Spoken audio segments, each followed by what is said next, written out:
Vem por mim, Senhor, e não leve em conta o meu pecado, seja lá qual for. Que amor é esse que você tem por mim, Senhor, e não leve em conta o meu pecado, seja lá qual for. Vamos lá? Vamos cair do chão! Assim, ó! Tchá, tchá, tchá. Vamos lá nessas palmas! Se anima! Tchá, tchá, tchá.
Esse seu amor era adorador, me faz levantar, me faz frente andar. Essa sua luz me faz enxergar quem você, Jesus, por me amar. Continua nas palmas assim, ó. Tchá, tchá, tchá, tchá. Bora! E vamos abrir o coração nesse louvor, meu irmão. Abre teu coração nesse momento e deixa Deus fazer, deixa Deus agir na tua vida.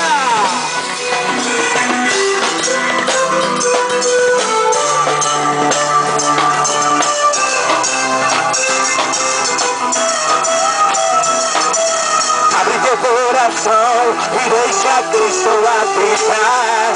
Fica forte emoção e haverá em teu viver.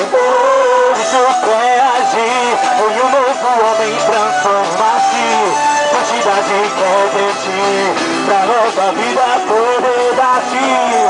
Abre teu coração e deixa Cristo habitar. Fica forte emoção e haverá.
geração nova, uma geração que hoje louva e adora o Senhor Jesus.